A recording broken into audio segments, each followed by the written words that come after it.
Okay, so welcome to my next speed build. This time I'm doing a savanna habitat for elephants and zebras as of now. I might put in some giraffes or water buffaloes later on, but for now it's just zebras and elephants. Okay, so as you can see, I already built this big glass dome cube kind of thing off screen. I wanted to put it in this video as well, but as you see now, I'm deleting everything, and that's because I had some height differences in between the layers. So not one layer in total had a height difference, or had a not fitting, what the height was not fitting but for separate rows, not for just one row. So you had like in the second row there half of the glass was faulty, then you have in the third row another half was faulty, so it turned out that it would be easier to just delete everything and build it all from scratch again. So you'll see me doing that for now. In the beginning, I had the idea of getting that corridor through the habitat, but as I decided to make this habitat the end of the first long corridor, I decided later on to just delete it all and get a jeep track in there. But for now, we're still going with that first idea of getting the corridor through there. Okay, so I still have to tell you something, because as you might remember if you watched my last video, I gave some awesome tortoise facts, but I forgot a pretty interesting one. So, did you know that tortoises are one of the animals with the highest sexual drive in the animal kingdom? So I learned that while I was working at the zoo. First of all, you heard it all day. I can tell you. Enjoying lunch with tortoises doing the deed is pretty disconcerting, and they also taught me there that if you keep a male tortoise, one male tortoise and one female tortoise together, the female tortoise will eventually die of, let's say, overexhaustion of a particular type. So if you gotta keep tortoises, or if you want to keep a male tortoise, you have to give them more than 2 females if you want to save your females from dying a horrible death. Okay, so yeah, I wanted to add that to the last video, but it was too short, so you got that now. And obviously later on I'll give you some awesome elephant and zebra facts. Okay, so yeah, now I actually decided to get rid of that little corridor and build a jeep track. First I wanted to put it on the ground track, but then I decided to raise it a bit and also make a small mountain out of that. And then later on I also made that whole mountain rocky, so I put rocks all around it just to make it look more better, more realistic, or just, I don't know, it just pops out more if you have rocks all the way along it. Okay, so I'm doing some terraforming now. I'm doing my first lakes. I just later realized that my elephants didn't have enough water in their habitat, so I added another lake later under the other bridge which I built. And yeah, so now I start trying to get my station done. The problem I had, first of all, I couldn't really place stuff there because of the tracks, and also, of course, the jeep has to go through a gate, but obviously through that gate animals could go as well, especially the zebras. They fit through that small gate there.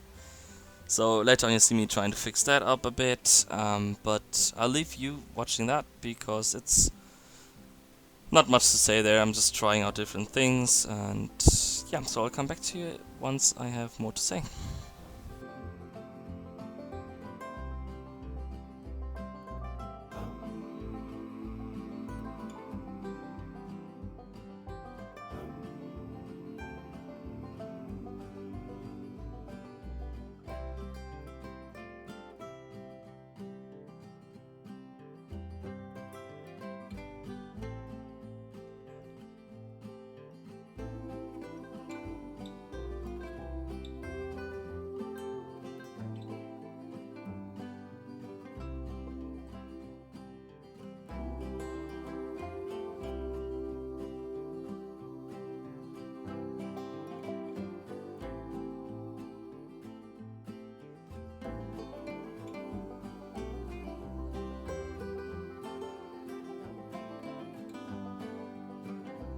Okay, as you can see here, I managed to fix it with those fences. The zebras can walk into the station, but not through the fences, so it still counts as them being inside of the habitat. So that's what I went with in the end. And then now, now comes the terrain testing again. First with the elephants, and then with the zebras as well. Also, I had to check if they can get anywhere where they're not supposed to, but it's got it pretty well. That's the good thing about those indoor habitats. It's really easy to make the boundaries, because usually when I build a zoo, I don't want to put in boundaries like gates or like fences, so I try to do it natural. But the thing, when you do it natural, sometimes you get the problem that you actually can't, that the animals can escape. And in this case, I had to build some sort of fence, obviously, at the outside building, but I decided if I make the indoors, like the decoration, good enough, then the animals won't mind if they're enclosed in a big open space. Big enclosed space, sorry. Okay, so yeah, this time I'm doing my heaters first, because later on you'll see me building a waterfall, and for waterfall building you have to have the game on run. So, because the water spouts from the effects only show when the game is actually playing. So my animals won't die, I had to give them at least something to make them happy, and for me it was the heaters. Because food and all I'll just put in later. Okay, so now I'll start actually putting rocks all over the place here, and while I'm doing that, I'm giving you some more facts and trivia about the animals in this habitat. Okay, so let's start off with elephants.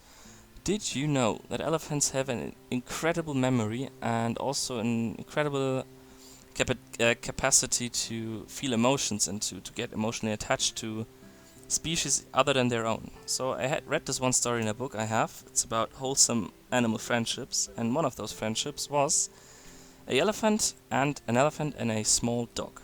So the story went like this.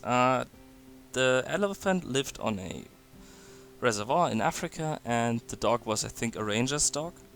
And somehow the dog and the elephant became best friends. Like, they always used to play around together, and you would always find them together. But then one day the dog got sick, so they had to put him in the on-site animal hospital of that reservoir, and I think he was there for 1 or 2 weeks. And now the wholesome thing about the story is the elephant actually came to that window every single day while the dog was in that hospital, just to, I don't know, like he would put his trunk up to the window where the dog's room was, just to show the dog that he's here and that he's supporting him.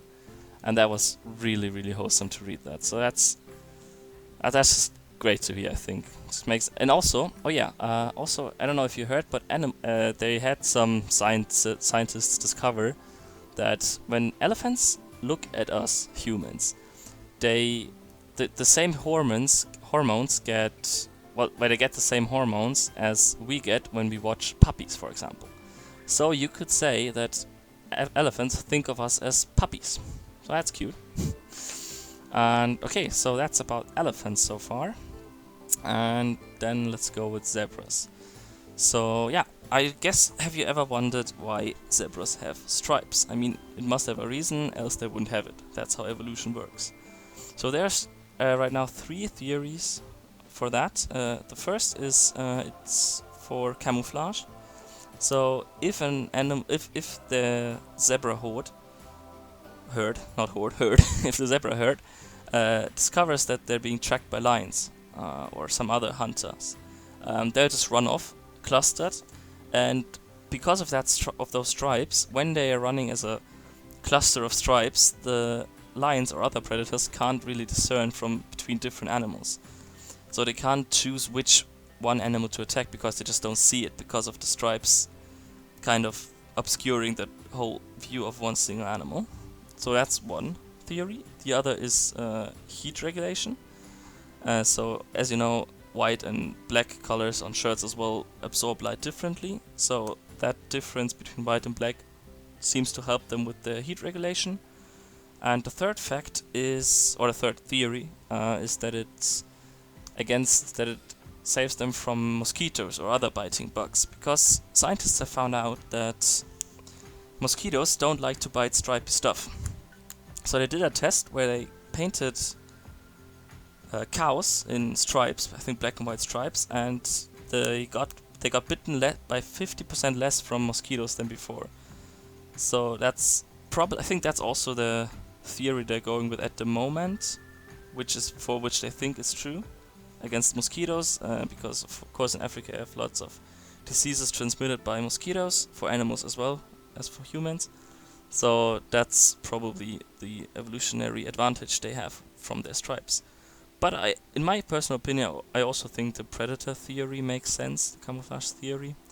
So yeah, let me know what you guys think. Why do they have stripes? Oh, and also, if you ever wondered if zebras are black with white stripes or white with black stripes, the age-old question, you know, they're actually black with white stripes. The base layer of skin and fur is black, and the white stuff is the stripes coming from the animals. So yeah, there you have it. Zebras are black with white stripes. Okay, so yeah, I think that's all my facts for today. I hope you enjoyed them. Let's see what we build next time, and then I'll hit you up with some more. Okay, so yeah, I'm doing the finishing touches decoration-wise, putting some plants.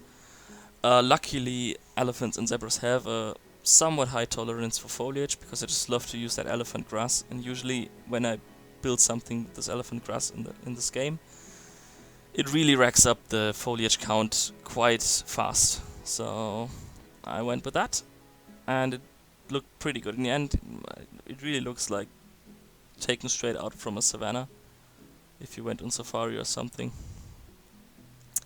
Yeah, so I'm putting some rocks there to for one, hide the heaters, and for another reason, just make it look better. Okay, so for the last few parts, you'll see me trying to get the animals to get into the cave, because neither the elephants nor the zebras would fit in there. So I tried lots of different things, but once I got the water out of that lake and changed the terrain in here, I couldn't put it back in. So I think in the end the animals can't get in there, but it's still there as a decoration kind of thing. Yeah, here I tried to go from the back, obviously didn't work, so I just put it back there. So yeah, I gave up on that, and now I'm finishing this build with some sleeping areas, roofed for the zebras, and the elephants can sleep behind a big baobab I placed in the back. You see me place those beds just now. And yeah, then I'll finish it up with some enrichment as well, and I think that's all for this episode. I mean, it's already been 30 minutes, so I think that's enough. I hope you enjoyed it, and feel free to subscribe, like, and tune in for my next episode, which I think will come out tomorrow or the day after. Gonna probably build some stuff areas again, and maybe some decorations. Okay, so yeah, I hope to see you then as well, and see you. I'll show you some more pictures now of the finished build.